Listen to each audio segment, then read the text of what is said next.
bagaimana kita itu mempersiapkan nanti di akhir zaman. Ini sudah mulai jelas kok. Malah kalau mamanya saya, ini cerita bener tapi bukan dari saya. Ini cerita dari teman saya, Ustadz. Temen. Ini temen nih. Nama teman saya, insya Allah ya. Namanya si Surya. Tanya sama saya. Ustadz, ya kok saya dengar. Nah ini teman saya itu teman Muslim, tetapi saya nggak tahu persis dia punya ilmu. Saya tahu dia punya ilmu, tapi memang saya kan nggak pernah utak-atik ilmunya dia. Udahlah biarin. Tapi dia bilang, Ustadz, kok saya dengar raja-raja yang muksa di Nusantara ini kok mau bersatu, kenapa ya? Gitu. Nah, kenapa? Gitu. Saya nggak tahu. Ini awalnya seperti itu. Terus lama nggak ketemu lagi. Ustadz, kayaknya raja-raja Jawa mau bersatu. Bersatu nih raja Jawa yang muksa itu. Bersatu. Dikuatkan satu. Emang kenapa dia? Kok katanya mau mencari seseorang yang menurut mereka, menurut para raja-raja yang muksa itu, orang itulah yang nanti akan menjadi unggulan di akhir zaman. Lah kan bingung saya. Loh, saya nggak tahu, saya nggak ngerti jawaban seperti itu. Siapa orang itu? Mereka masih mencari. Kenapa? Karena orang itu sudah ada. Cuma ini masih mencari. Karena keterbatasan raja-raja yang muksa itu untuk mendapatkan orang itu. Karena beda alam gitu maksudnya? Beda alam bisa, beda ilmu juga bisa. Saya nggak tahu persis lah yang itu. Cuma beliau selalu cerita. Selalu cerita gitu. Dan yang jelas yang lucu bagi saya adalah, kamu kok tahu? Saya diajak. Kamu diajak gimana? Saya dihilangkan, Ustaz. Beneran nih? Insya Allah menurut saya begitu. Gitu. Dihilangkan, diajak ke ranah mereka. Jadi dia menghilang memang. Ke alam mereka ya? Ke alam mereka. Jadi dia nggak ketemu sama keluarganya. Berapa lama itu Pak Ustadz? Dia bilang ada yang 1 bulan, ada yang 2 bulan, ada yang kemarin dia itu 2 tahun dia hilang. Innalillahi. Mas Bobi mau daftar? Hah? Jangan dicari bakian nanti. Tapi waktu alam muksanya itu juga sama 2 tahun atau berapa lama, atau lebih cepat atau lebih Dia lambat? nggak tahu. Pulang-pulang 2 tahun. Pulang-pulang HP-nya jeblok gitu aja, hancur aja HP-nya. Karena waktu mau pergi katanya dicas. Nggak ada yang nyentuh. Masih Hancur. ada di situ hancur. Masih hancur. Mungkin over Ya kali ya, saya nggak ngerti juga. Dia hanya ngomong begitu. 2 tahun. Dia hanya cuma WA ke saya, Ustaz, saya udah sampai. Dia kalau udah bilang sampai, saya langsung, kamu dari mana? Ah, baru dia nanti cerita. Itu punya anak istri Pak Ustadz? Punya. Nah, terus gimana 2 tahun? Nggak tahu saya. Hilang begitu? Iya nggak tahu. Alhamdulillah katanya istrinya nggak nyari. Gitu. Kan yang ngasih makan Allah. Nah, yang ngasih makan Allah. Nggak mesti apa kangen gitu? Bukan Kia. Ya nggak tahu. Intinya seperti itu. Itu jadi saya tuh baru berpikir, loh, ini kerajaan yang Kenapa muksa ya gitu aja, ya? walaupun seperti itu, dia tahu loh akhir zaman. Dia tahu dia. Peringatan untuk semua Makhluk sebenarnya berarti ya, iya. Bro. Dan Allah sudah cerita, tidak akan kuciptakan jin dan manusia kecuali untuk beribadah kepada Allah. Kan gitu. Jadi sebenarnya mereka juga sebenarnya tahu. Sama aja Ustadz. Dan dia juga bilang, kata si teman saya itu, mereka raja-raja itu bilang, saya akan ada di belakang seseorang yang Dianggap unggulan. unggulan, menurut mereka unggulan itu tadi. Gitu. Nah ini yang sampai sekarang pun beberapa bulan ini teman saya belum WA saya, berarti ya memang hilang beneran. Wong saya coba lihat statusnya itu, di titik dia hilang itu dia sebelumnya minta restu. Ustadz tolong doain biar saya selamat ya, gitu aja. Amin, insyaallah. Hanya gitu. Saya kan tahu jam berapa. Habis itu ya di WA-nya itulah sampai sekarang masih tanggalnya, jamnya masih.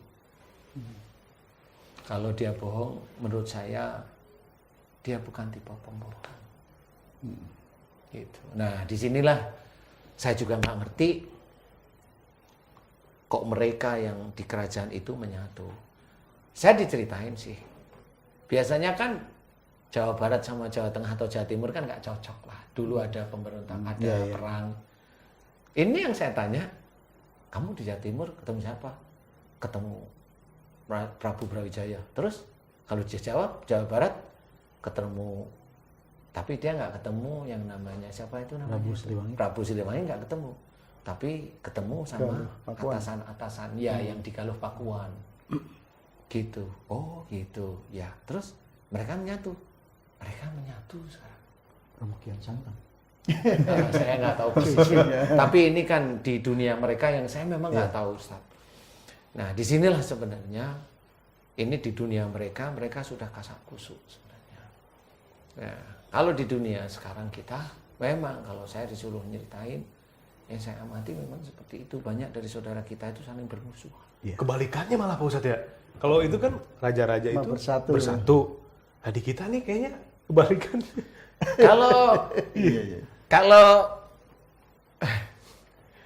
Kalau memang kita itu kan langsung masuk menuju ke arah Qur'annya sama hadisnya. Kan itu manusianya ditulis di situ. Oh iya. Jadi apa yang terjadi di manusia ya seperti itu, dan itu mengarah pada akhir zaman. Kalau persoalan dunia jin kan nggak pernah, karena nabinya kan satu, Muhammad. Jadi nggak ada nabi jin, itu nggak ada. Jadi kalau orang berpikir bahwa di Mars ada penghuninya, ada makhluk kayak manusia, kayak kita di planet lain, saya jawab mulai hari ini, tidak ada penghuni kayak kita seperti manusia. Jawaban saya, loh, kenapa yakin? Yakin. Karena nabi itu di dunia, hanya di dunia. Nggak ada di planet lain. Kalau ada planet lain mirip manusia, berarti ada kitab lain di sana dan nabinya ada 2. Atau ada berapa? Makanya saya jawab, nggak ada. Saya yakin insya Allah. Allah menurunkan salah satu atau nabi itu ada di muka bumi ini, ya di dunia inilah adanya manusia. Kalau di planet lain itu jin semuanya. UFO itu jin. Jin UFO itu di sana negara barat itu orang yang memainkan otak itu tinggi, apa namanya? Teknologi tinggi. Pasti jinnya jin UFO, jin yang teknologi. Yang pernah kita bahas gitu Pak Ustadz. Ya. Tapi kalau di Indonesia hobinya itu nyantetin orang, ya jinnya gendruwo, kuntilanak, pocong dan sebagainya. Ular. Ya emang begitu ya, memang kita harus ngakuin, nggak perlu kita malu-malu. Lah ya jinnya ya begitu. Yang di sana itu yang kepalanya besar. Alien itu kepalanya besar yang begini. Iya memang bener. Kalau memang Mas Bobi nanti mau jalan-jalan, ayo kita jalan, kita lihat aja nanti di sana. Kan gitu, jadi lucu. Di Amerika. Iya, gitu. Nah itu menurut saya itulah yang menjadi pertanda. Kemudian suara gemuruh yang geng gede banget terus itu. Ya kali itu Berapa kali terjadi ya? Bunyi-bunyi dentuman Banyak. bulan-bulan kemarin makin sering. Terakhir saya ketemu Ustadz Hilman tuh di lift mau ke atas lantai 2 tuh, beliau semalam tuh dentuman lagi, cerita lah sedikit sampai situ. Tuh ya, memang dentuman itu ada terus sampai kapan Allahu a'lam. Tapi yang jelas itu dicoba direalisasikan oleh teman-teman kita yang ada, saya tidak tahu apa namanya, BMKG atau, ya, mau mencoba direalisasikan biar orang itu tidak masuk ke ranah mistis. Boleh, silahkan boleh, tapi jangan nipu ya. Karena kalau dia mencoba merealisasikan tetapi itu bentukannya adalah analisa dan itu diyakini, itu nipu sudah. Itu. Nah, harus hati-hati, dan kalau dia nipu menjadi percaya, ya dia nipu akan ditulis oleh Allah Ta'ala seperti itu.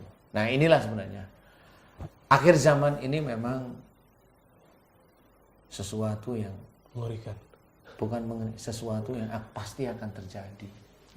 Dan di situ insya Allah kayaknya orang itu tidak akan paham bahwa itu akhir zaman.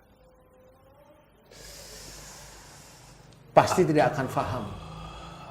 Setidak fahamnya seseorang ada banjir di sana, runtuh di sini, banjir di sini.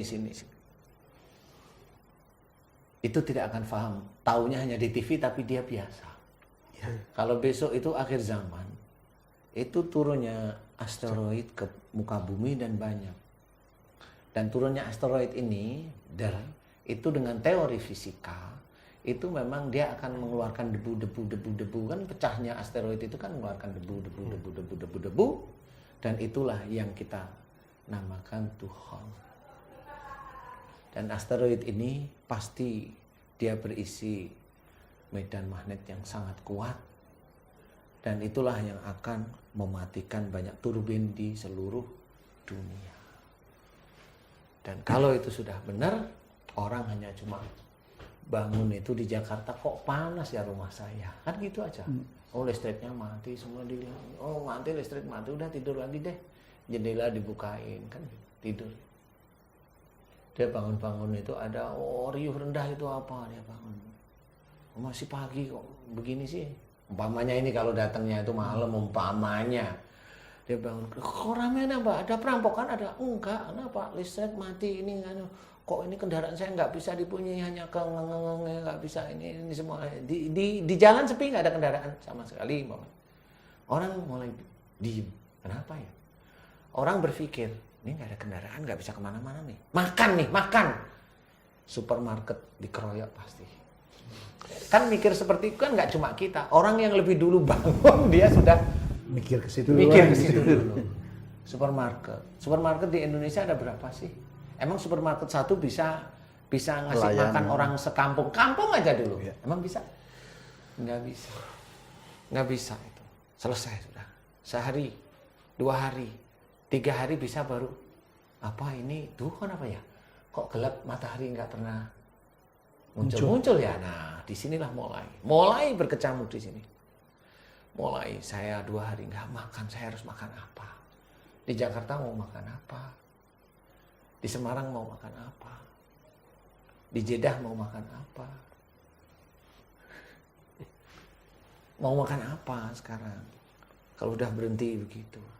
Mengambil uang ATM Mau mati. mengambil uang ATM mati. Dan gak ada yang jualan juga. Gak ada yang jualan juga. Nah, Nggak bisa nge-vlog. disinilah mulai ada chaos itu ada ya. chaos, makan, dia punya anak kecil, anaknya nangis, ayah lapar ya, ayah lapar gitu. Itu yang harus kita pikirkan sebenarnya. Makanya kita harus berhati-hati. Tapi ada sesuatu yang lucu menurut saya. Saya ada cerita lucu dari teman saya.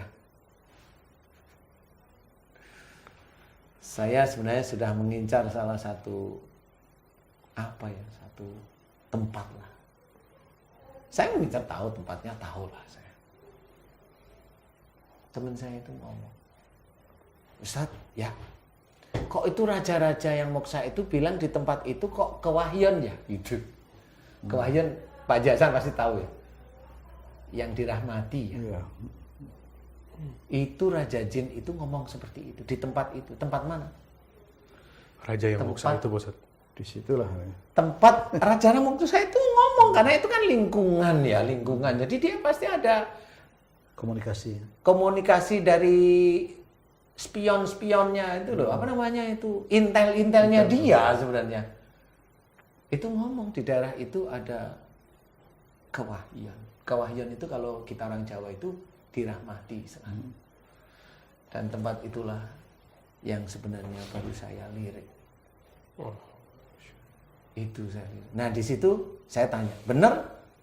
Dan teman saya tuh nyebutkan daerahnya, menyebutkan tempatnya yang dia belum pernah ke situ. Saya senyum. Dia tanya sama saya bilang nggak tahu. Tapi jujur saya bilang, loh, kok di situ gitu. Belum pernah tahu sama sekali temannya Pak Ustadz itu? Belum. Jadi dia itu dikasih tahu sama raja-raja itu. Di situ, di tempat itu, di daerah kota ini, di daerah ini, itu ada tanah yang kewahyan. Kewahyan itu dirahmati. Diberkahi. Menurut mereka, tapi Pak Ustadz nih, kalau menurut teman Pak Ustadz nih, raja-raja itu sebetulnya sudah meninggal. Kamu Ustadz itu belum meninggal, Ustadz? Belum meninggal, berarti hidup tapi di alam lain gitu ya? Hidup di alamnya jin kali ya. Di alam jin. Saya juga Barangkali nggak tahu. begitu ya. Barangkali seperti itu. Karena moksa itu kan ilmu tertingginya dari ilmu menghilang. Oh, gitu. Ilmu tertingginya dari ilmu menghilang. Hilang, jadi nggak bisa balik lagi gitu. Saya baru gitu mau ya? nanya, Iya. moksa itu apa sih soalnya saya? Oh, gitu. Moksa itu hilang sebenarnya. Tidak tampak. Terjawab Iya. hilang. Jadi moksa itu hilang, Ustaz. Hilang. Jadi kalau ada tukang sulap atau tukang sihir yang di TV, saya bilang itu tukang sihir. Dia ada di kotak, dikunci, kemudian dia ada di luar. Nah, itu tukang sihir namanya. Bukan moksa ya? Oh bukan, dia hanya menyihir tubuhnya ditutupi oleh sesuatu sehingga dia menghilang dalam waktu sekejap dan dia keluar dalam waktu yang sekejap. Itu ditutupi oleh jin. Jin ilmunya dia. Apapun dia bilang, kalau dia mendengar kata-kata saya di sini, senyum aja lah. Kayak gitu, senyum aja lah. Saya tahu ilmu yang seperti itu walaupun saya nggak punya. Saya tahu ilmu yang begitu, ditutupi sama jin, dipegang sama jin. Saya tahu dipegang sama jin bisa, kasih selimut sama jin bisa. Hanya itu aja kuncinya. Dan saya tahu persis. Jadi nggak usah protes, tahu. Itu tukang sulap, iya tukang sulap sama tukang sihir sama. Kalau saya gitu, sama aja nggak apa-apa. Tapi kan kamu bukan nyihir nyantet, kamu nyihir untuk show, performance lah, boleh lah, silahkan nggak apa-apa. Itu bisa dapat uang, silahkan nggak apa-apa. Tapi saya cerita apa adanya. Kalau kita kan harus di sisi agama kita ya. Kalau memang dia ilmunya begitu ya nggak apa-apa, silahkan. Wong itu yang dia sukain kan gitu ya. Sama seperti orang yang belum muslim, dia suka begitu ya, udah biarin aja kan gitu aja. Nah, disinilah sebenarnya tadi moksa itu hilang sebenarnya. Jadi itu ilmu tertinggi dari menghilang. Jadi itu ilmu. Kalau orang tukang sulap atau tukang sihir itu menghilang karena dia hanya dipegang sama jin yang punya kemampuan menghilang. Atau diselimuti oleh jin yang memang dia punya selimut untuk menghilang. Dan semua atribut jin itu tetap atas izin Allah. Harus pahami itu. Atas izin Allah. Walaupun apa yang dikerjakan para jin belum tentu Allah ridho. Paham ya? Semua yang terjadi kayak umpamanya dia memuji Allah tapi kok bisa ngeluarin keris. Kan banyak tuh di YouTube. Allahu Akbar, Allahu Akbar, Allahu Akbar, dapat keris. Nah, kan lucu. Yang keris itu dari mana? Kan gitu ya. Allahu Akbar, dapat tongkat naga umpama kan gitu ya. Nah, itu dari jin. Nah, berarti dia memuji Allahnya bukan lillahi ta'ala. Ustaz, maaf saya potong. Saya punya pertanyaan begini. Kan mungkin biasa juga pernah dengar ya, ada kiai-kiai yang katanya bisa nih hari Jumat nih, dia bisa Jumatan di Mekah gitu kan. Nah itu apa itu? Jin atau apa? Saya cerita itu nggak percaya dulu, Ustaz. Nomor satu nggak percaya dulu. Oke.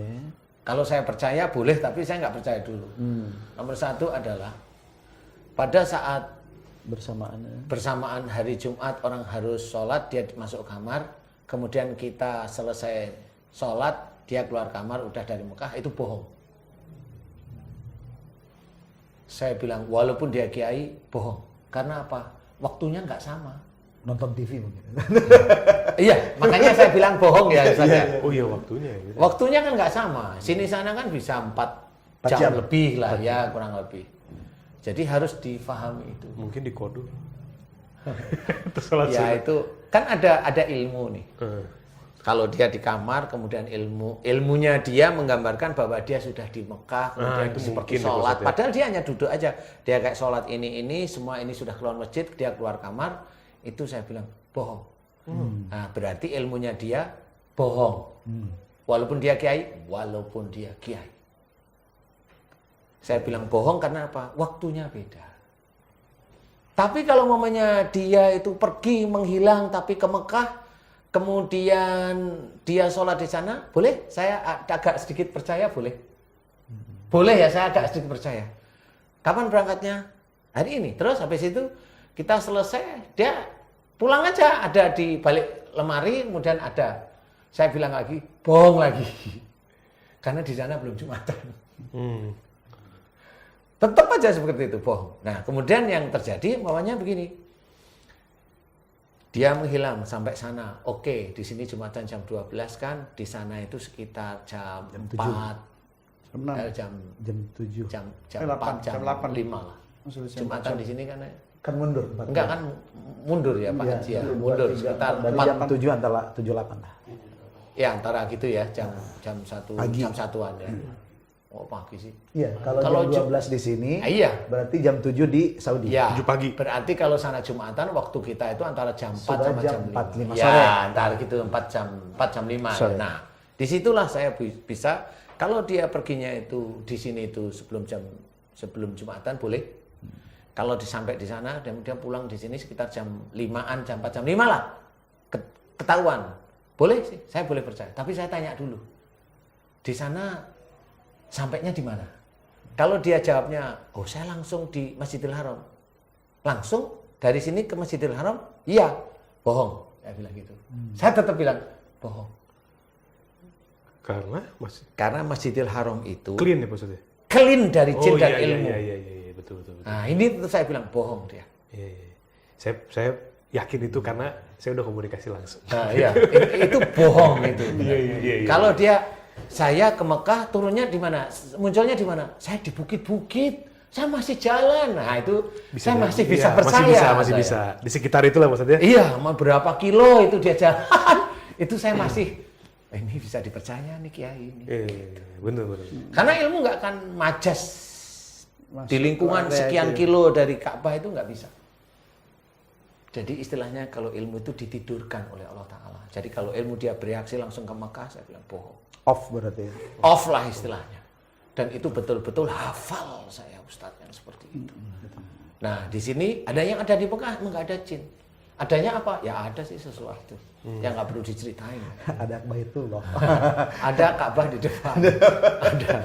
Ada yang bikin orang bingung, ada yang bikin orang itu kesasar-sasar, ada orang yang menjadikan orang itu dipukulin orang lain, ada aja. Ada yang dikasih uang terus. Iya seperti itu. Nah itu yang apa? Oh, saya nggak tahu. Kayaknya ini hanya cerita dari orang-orang atau guru-guru kita seperti itu gitu loh. Saya menceritakan ulang. Iya. Jangan cerita saya di sana gimana Ustaz, ya nggak usah. Itu intinya seperti itu. Jadi Tapi yang ada yang pasti ada, Ustaz. apa? Nasi kebuli sama nasi mandi. Sama umali. Iya. Umali ya, roti itu ya. Iya. Nah itu Ustaz. Jadi kalau memang ada kiai seperti itu, kita harus punya referensi untuk membedah istilahnya. Betul. Jadi kalau referensi itu dibedah, biar kita itu juga tidak kecolongan bahwa kita itu tidak tertipu. Saya bisa percaya kalau apa yang beliau sampaikan itu menurut catatan saya itu benar. Logikanya masuk. Logikanya masuk. masuk. Secara perbandingan waktunya, kemudian yang tadi yang paling penting itu tuh. Itu yang penting. Itu yang penting terakhir. Jadi orang itu kalau dia punya ilmu bisa menghilang, nggak akan bisa sampai dia di sana. Iya. Apalagi sampai masuk Masjidil Haram, hilang, masuk ke situ, oh nggak bisa. Tapi saya pernah dengar itu juga dari salah satu guru saya gitu kan mengenai itu, bahwa memang di akhir zaman nanti ya yang ada di kota Mekah itu adalah orang-orang yang beriman saja. Makanya mungkin bisa jadi yang keluar itu adalah orang-orang yang lahir di situ tapi nggak tahu keimanannya kan gitu. Saya keluar kan Bisa gitu. aja, bisa aja. Seperti itu. Kalau husnudzonnya Seleksi. ya karena akhir zaman ini itu kan listrik mati, semua mati, nggak bisa makan, pasti dia akan keluar di daerah tempat yang hijau itu tadi. Oh, benar. Dia nggak kuat secara naluri nafsunya nggak kuat. Tapi kalau memang ada orang beriman di situ, kuat nggak beliau tidak makan? Kalau memang kuat ya alhamdulillah kan begitu ya. Yang jelas itu sangat jauh. Bisa aja nanti beliau meninggalnya ya di situ. Iya. Karena kan nggak ada minum, nggak ada ini, nggak ada. Tapi kalau itu air zam-zam ada, ya beliau pasti hanya minum air saja. Betul. Zikirnya orang-orang sekarang itu ingin jabatannya naik. Zikirnya orang sekarang itu ingin dicintai oleh atasannya. Zikirnya orang sekarang itu banyak yang begitu. Mengajarkan malah sesuatu yang kelihatannya zikru. Saya mau bilang zikrullah itu berat ya. Berat. Kalau zikrullah itu betul-betul ingat kepada Allah beneran gitu. Tidak masalah duniawi. Nah, tapi ini saya bilang zikir itu hanya ingat aja. Ingat apa? Ingat kalimahnya aja. Tetapi diperuntukkan Makna terdalamnya ya. Lillahi ta'ala. bukan lillahi ta'ala tapi untuk duniawi lah. Kalau zikrullah itu harus. Nah, mulai sekarang ini umpamanya zikir betul-betul mohon ampun ya mohon ampun aja. umpamanya memuji Allah, ya memuji Allah. Nggak ada yang kita cari. Karena Allah nanti akan mengatur bagaimana rezeki kita, bagaimana keluarga kita, bagaimana makan kita, itu Allah yang mengatur. Iya, Loh kalau kita nggak kerja, lah kerja itu kan disuruh sama Allah Ta'ala, berarti kan kita juga kerja. Ikhtiarnya. Ikhtiarnya kan sudah jelas gitu loh. Jadi kita serahkan sama Allah Ta'ala. Nah, kebanyakan orang-orang mengajarkan itu zikir, membaca sesuatu itu untuk duniawi. Supaya bayar hutang. Bisa bayar utang. Dapat Kan lucu. dapat anak. Dia berhutang. Dapat gebetan. Aduh, Ustaz. Yang utang dia, yang nyuruh utang bukan Allah Ta'ala, tapi dia. Nanti waktu nggak bisa bayar utang, mohonnya kepada Allah. Suruh Boleh. bayarin utang. Suruh bayarin utang. Kemudian bisa aja sama Allah Ta'ala dilunasi. Dengan cara Allah itu dilunasi. Nah, nanti setelah lunas, gaya dia. Saya zikir ini, habis itu saya bisa bayar utang. Lah, gaya lupa. Dia ingat zikirnya, tapi lupa sama Allahnya. Zikir supaya masuk TV. Ada aja. Iya benar nih penting banget. Jadi nanti jangan sampai orang berpikir bahwa oh nanti kalau biar kita kenyang kita zikir aja. Nah itu kan tujuannya berarti supaya kenyang perut ya kan begitu.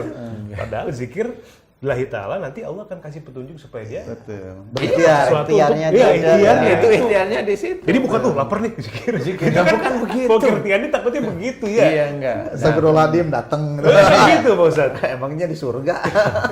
Zikir Minum dulu, minum dulu. ini tuh Aduh. apa ya? Memeras. Secara emosi campur aduk gitu. Capek. Aduh. Tapi untuk evaluasi subhanallah ini. Begitu guys. Duh, sedulur beriman.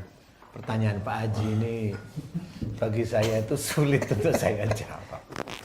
Sulit sebenarnya karena ada beberapa hal yang gimana ya, saya berpikir apakah saya mau cerita sekarang, apakah saya itu mau cerita besok. Episode selanjutnya. Episode selanjutnya.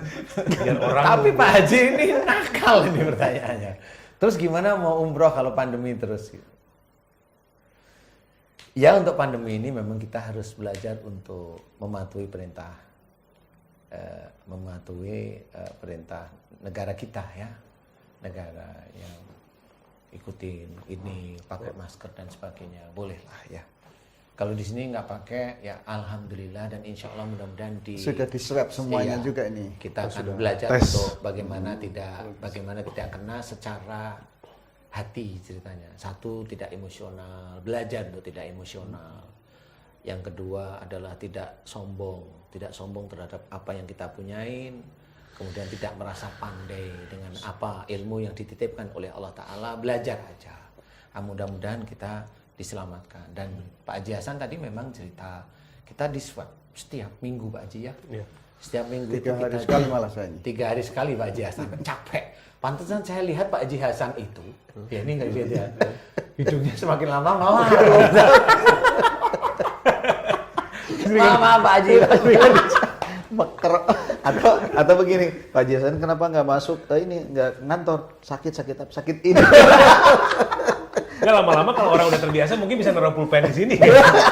Udah kebiasaan itu kan. Jadi intinya adalah Aduh, kalau ya Allah, memang ya pandemi ini memang susah, memang saya sebenarnya beberapa tahun itu sekitar hampir 3-4 tahun ini saya berpikir, ini hanya saya aja. Saya berpikir ini, jadi sebelum pandemi kayaknya agak sulit deh kita itu mau umroh. Umroh aja ya.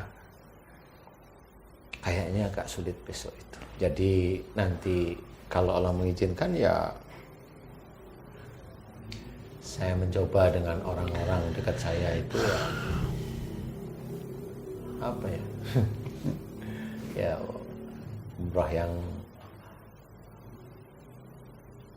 umrah yang agak takutnya nanti tidak ketemu dengan Baitullah sebenarnya. Itu 3-4 tahun yang kemarin. 3-4 tahun yang kemarin ya. Kemarin, ya. Kemudian ada pandemi dan 1 tahunan ini udah berjalan. Kali ini ya yang saya pikirkan 3-4 tahun kemarin itu. Jadi saya sudah berpikir ke arah sana. Tapi mudah-mudahan nanti ada satu hal, satu titik, satu waktu atau periode tertentu kami diizinkan oleh Allah Ta'ala umrah. Amin.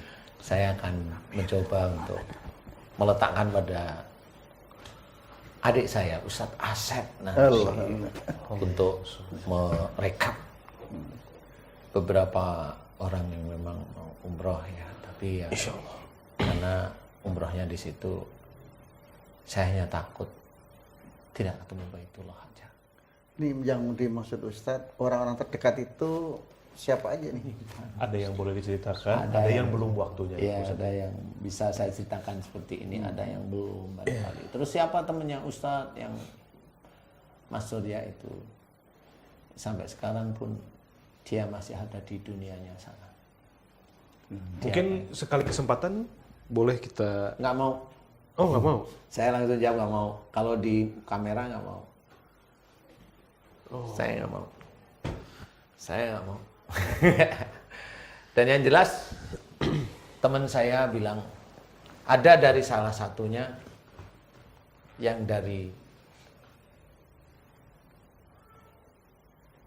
daerah Palestina yang Mokso. Oh, Ya. Dan teman saya sudah ngobrol. Siapa dia? Saya belum mau cerita. Tapi ada dari Palestina yang Mokso, yang menghilang, yang menurut catatan bukunya ada pertama, habis itu titik. Itu dia tidak ada catatan bukunya, kuburnya pun insya Allah nggak ada. Kayaknya Pak Jason tahu kira-kira. Insya Allah. Insya Allah tahu. Tapi saya belum mau ngomong karena di situ dia ketemu dengan teman saya dan dia ngomong benar. Saya tidak tahu dia mau ngomong apa. Saudara-saudara beriman, ini cerita saya.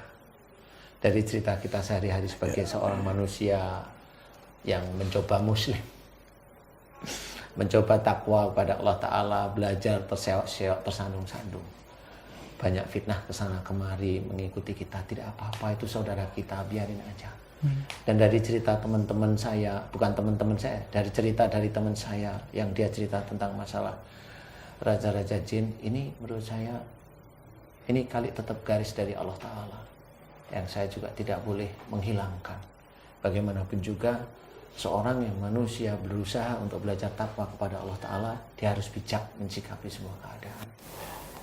Rasulullah bijak kepada orang yang kafir, bijak juga kepada saudaranya, bijak juga pada sahabatnya, bijak juga pada umatnya, bijak juga pada anaknya. Anaknya gimana?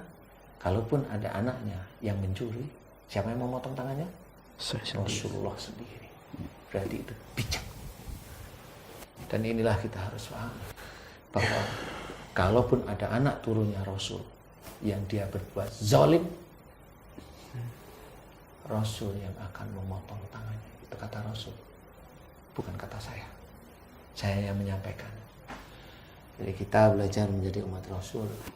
Mudah-mudahan kita senantiasa diselamatkan dunia dan akhirat. Amin. Amin, ya Allah. Amin, ya Rabbal Alamin. Nanti kita akan ketemu selanjutnya. Episode Raja-Raja Moksa yang bersatu di Nusantara. Kali ya episodenya seperti itu. Karena ada banyak cerita yang saya belum bisa cerita kayaknya ya. Jadi teman saya, siapa teman saya? Namanya Insya Allah, saya kasih nama Surya. Surya. Itu ada depannya, Asep Surya. Surya benar. Begitu teman-teman sedulur beriman. Mudah-mudahan ini bisa menjadi cerita yang ringan sekali. Iya. Bisa mendekatkan diri kita pada Allah ya. Amin. Ringan tapi ini kayak titanium. Ringan tapi berbobot. Amin ya. Meleleh. Mudah-mudahan lewat pandemi ini kita bisa terus berevaluasi diri. Semua bisa terjadi tanpa kita sadari. Tiba-tiba kemudian di luar nalar kita sebagai manusia, ya. Wabah virus corona datang secara tiba-tiba, kemudian masuk ke negara kita sehingga semuanya langsung berubah total, semua peradaban umat manusia berubah, banyak yang berubah, gaya hidup, kebiasaan banyak yang berubah. Tidak menutup kemungkinan akhir zaman pun akan terjadi lewat cara yang sama. Mari kita dekatkan diri kepada Allah. Terima kasih guru saya, guru kita semua Pak Ustadz Danung, guru saya Pak Ustadz Asep, Pak Jasan, terima kasih. Barakallah untuk teman-teman semua, semoga selalu dalam lindungan Allah Subhanahu wa taala. Sehat walafiat, dimudahkan segala urusannya baik Amin, maupun amin, buruk. ya Allah, amin. Sampai ketemu lagi. Assalamualaikum warahmatullahi wabarakatuh. Waalaikumsalam warahmatullahi wabarakatuh. wabarakatuh.